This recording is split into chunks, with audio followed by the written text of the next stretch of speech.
Franza, and today we are going to discover what really is behind a successful marriage. Is it money, children, faith? And also, how well does each member of a successful couple really know each other? We're about to find out. We have here today my lovely parents, Miss Anna Franza and Mr. Alfredo Franza, who have so kindly volunteered to be interviewed today. How are you guys feeling? Good. Great. Good. Okay. Anna, could you tell us a little bit about yourself? 48 years old, a mother of two, and a housewife, and enjoyed every minute of raising my children and giving up my career for them. Good. And Al, what's your story? I would say I'm a hardworking dad who sacrifices everything for his kids and his family. Okay, so let's get started. First, I will interview you both together and then separately so we can really see how well you two know each other. First off, how long have you two been married? Almost 21 years and 2 months. And does it seem like that long? No, sometimes it doesn't, sometimes it does, depends. Now, I understand there's an age difference between you two. How do you say that 4-year gap has affected your relationship, if it has at all? You know, maybe when we first met, but not now. Right, because when we first met, he was 19 and I was 22. Yeah, so really it was more where I can go and where you could go. Really, that was about it. Right. Okay. That's it. All right. So what would you credit for your relationship lasting that almost 21 years? Patience, understanding, It's really the compromise. All right. Well, how important would you say faith is in that long-lasting relationship?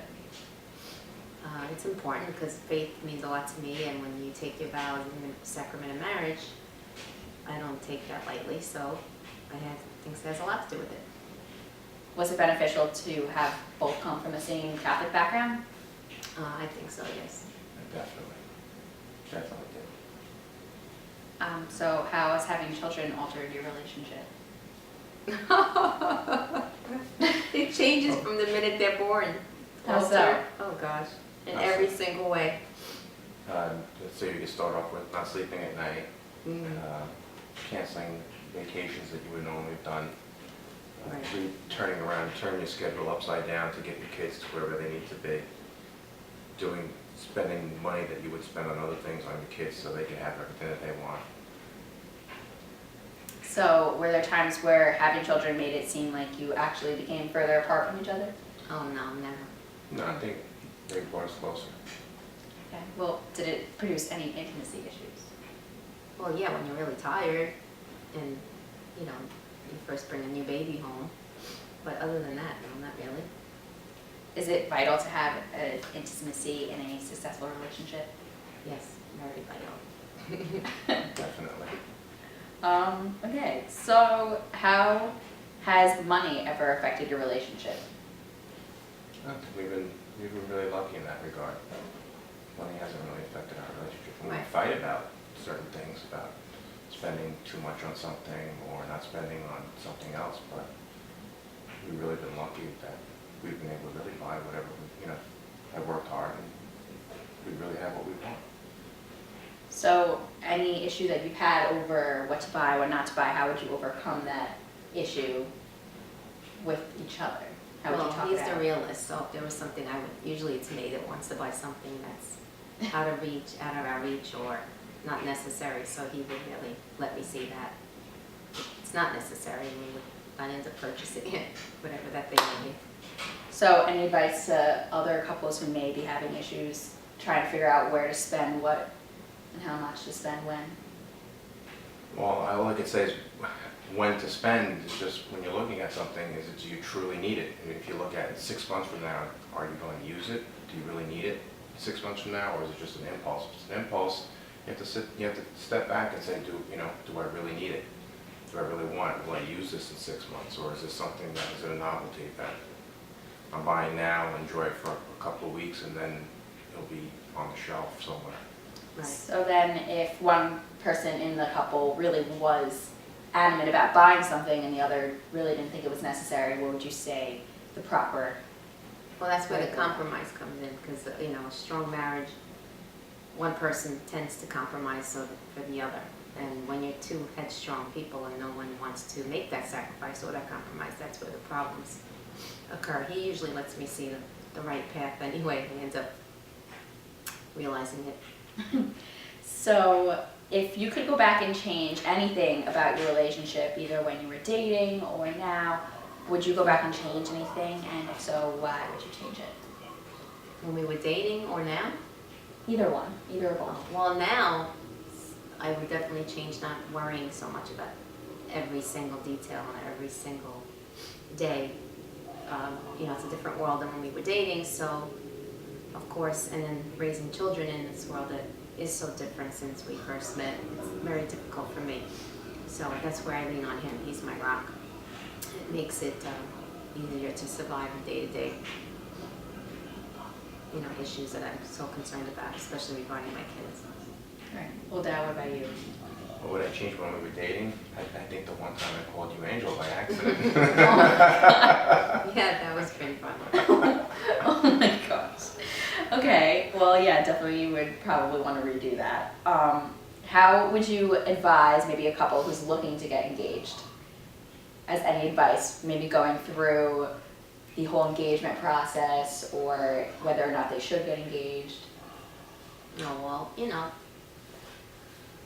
if you're thinking of getting engaged, obviously you're feeling that this other person is an important part of your life and you want to make it permanent, which is wonderful, and taking it to the next level in a marriage is just as wonderful. But I think young couples today tend to feel that, in the beginning it's all this hoopla and all, living on cloud nine and it's all the excitement. They don't really realize the work that's involved in supporting that relationship through marriage, and that's where I think they have to realize while they're going through the process that there's a lot of compromise involved and a lot of understanding and listening to one another.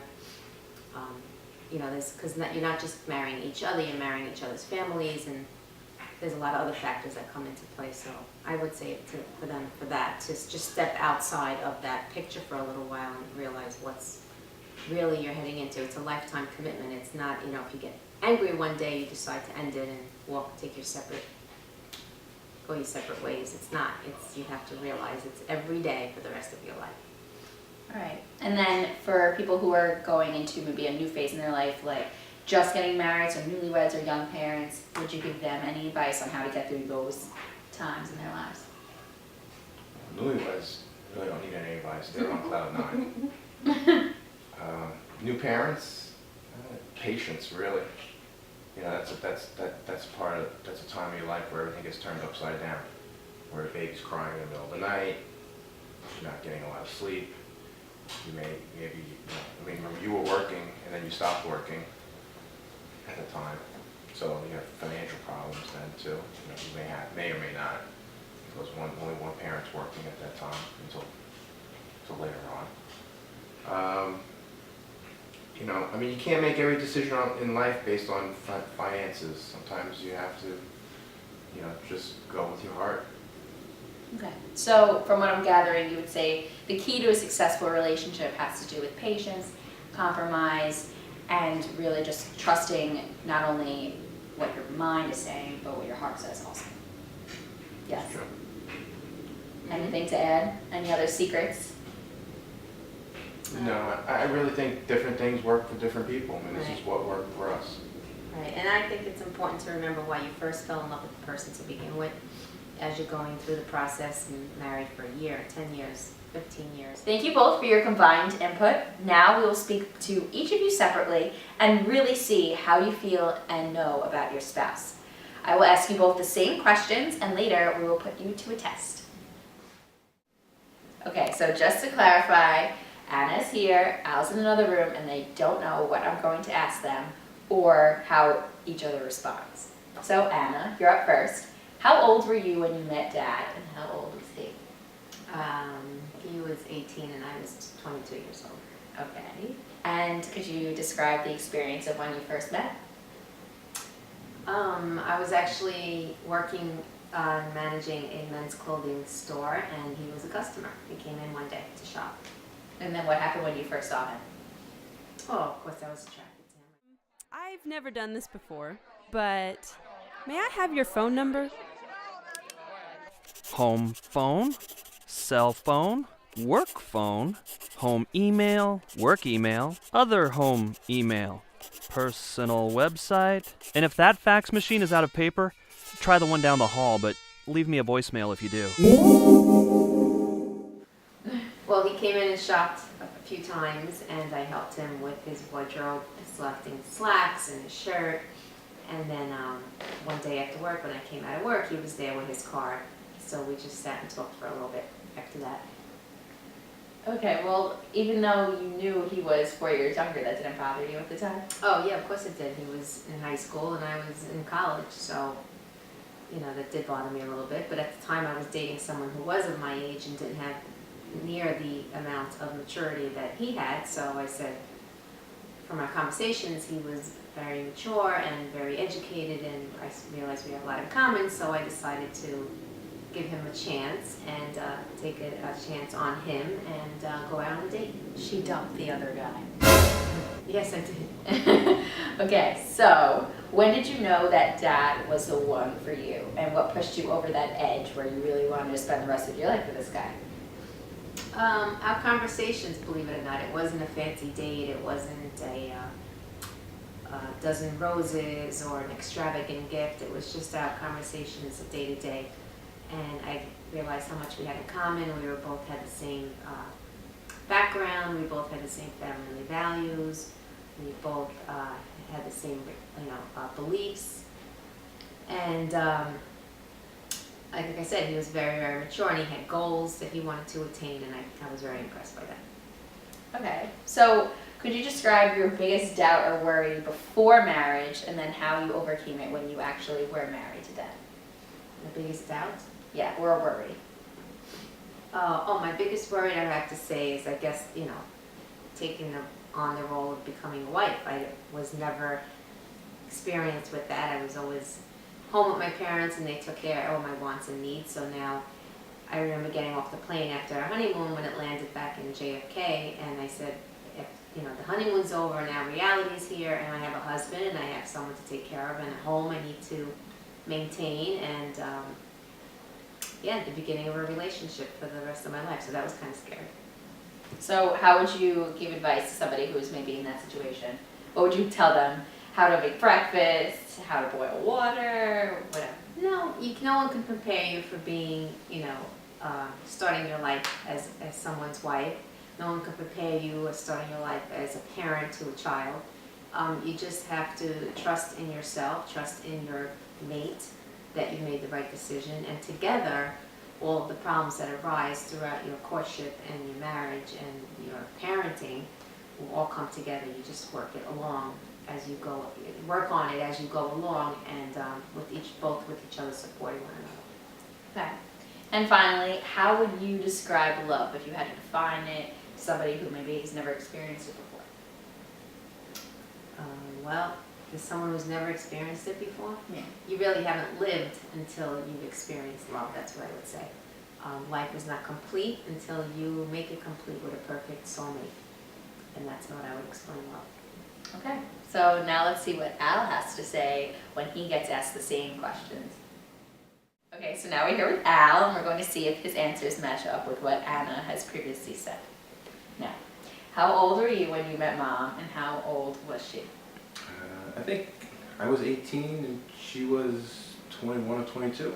Okay, and how would you describe the experience when you first met and what you thought of her when you saw her?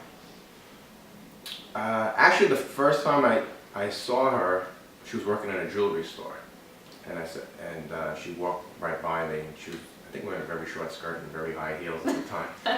And I thought to myself, wow, that's a girl I'd like to meet. But I never met her when she worked at the jewelry store. I met her years after when she was working at a men's clothing store next to where I was working. And then how did you convince her to go out with you, because you were 4 years younger than her? That took a long time to convince her. We met, I think I probably came to see her every single night for about 2 months, maybe longer. And then finally, the last night, I was about to give up. And she finally said yes, she'd go out with me. And the rest is history. All right. Well, When did you know that mom was a person you wanted to spend the rest of your life with? I would, when, I don't, I can't say a day or a time. It's just something that happened over the years that we knew each other before we were engaged. I mean, we came from the same type of family, had the same backgrounds, we liked the same, we enjoyed the same things. We clicked, even when we fought, we'd make up. It was over those stupid little things anyway. So it was just something, we just worked well together. Okay. And describe your biggest doubt or worry before marriage, and then how you overcame it after you were married to mom. My biggest doubt or worry. You know what? I don't think I didn't have any doubts. I wouldn't say doubts. I wouldn't call them doubts. I mean, I guess worries, concerns.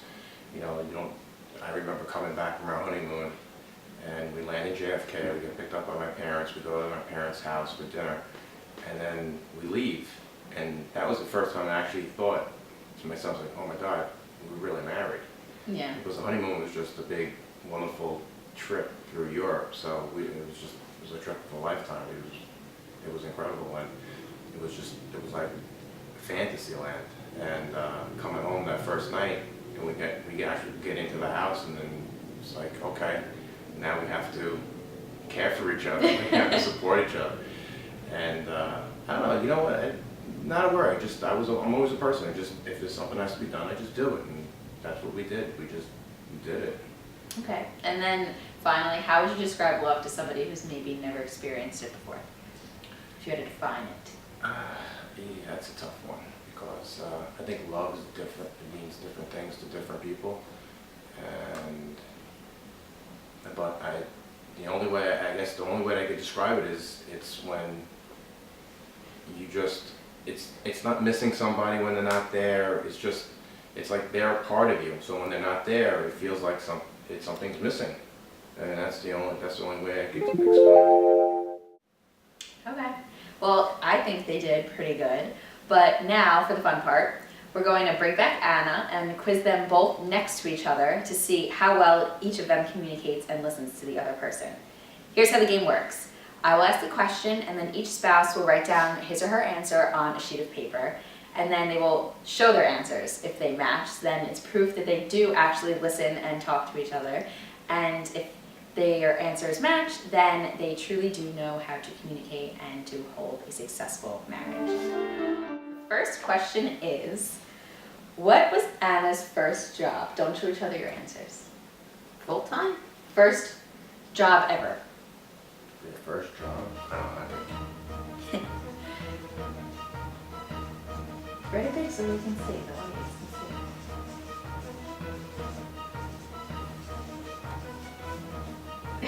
see. Don't look. I didn't look. I'm gonna write big next time. What's your first job? Okay, show. I said worked in a bakery. What is it? Yeah. Sugar Bun Bakery? Yeah. Okay, cool. There's 6 pieces of paper, so you can use them. Six answers, 6 questions, and that's it? Yep. All right, go ahead. I'm 1 for 1. Okay. On a snow day, where would you most likely find Al spending his time? Shoveling doesn't count. What, a snowblower? No, Wait, I just said on a snow day? on a snow When day, he's not working? when he's not working, where would you most likely find Al? I don't even know where to find out. other than like shoveling snow. Okay. What, with the snow blower? Without the snow blower. He's not, No snow blowing, no shoveling? yes, just inside. What is he doing?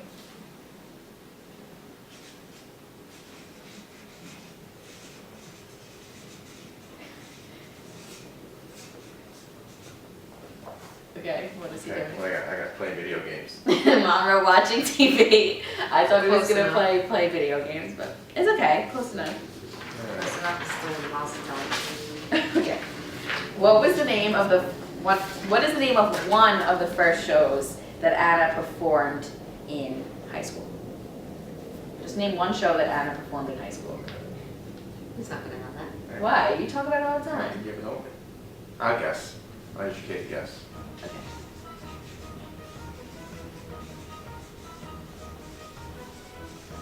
Is that all? Oh, definitely wrong. What is that right? No, I never did West Side What's Story. that story? Once What? upon a mattress? In a all-girl Catholic school? Yeah, we had boys come. Once upon a time a mattress, okay. Okay. So you're 1.5 for 3. 50% right now. We're 2 for 3. Okay, fine. 2 for 3. Okay. What is Al's favorite dessert?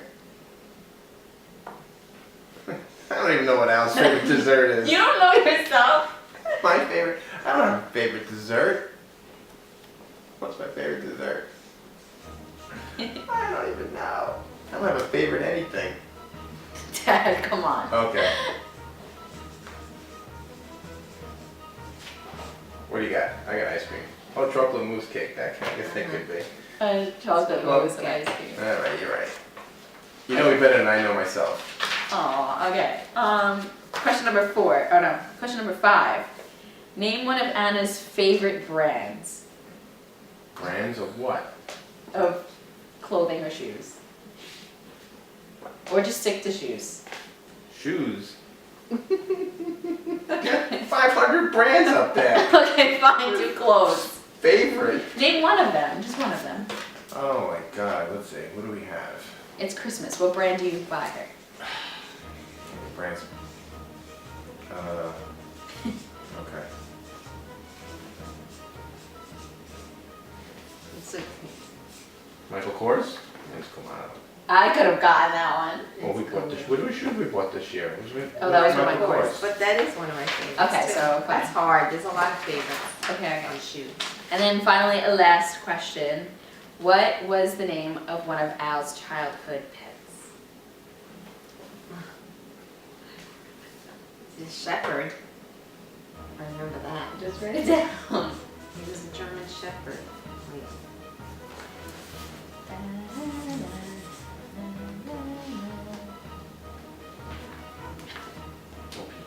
I hear you want to say his name. It wasn't a real original name. Think colors. I don't know. Was it gray? No, it wasn't. Gray. Brown. Blackie. Blackie? Yeah. Oh, okay, good. So I think they passed. See, communication really does help make a marriage successful. Thank you so much for both participating, and thank you at home for watching.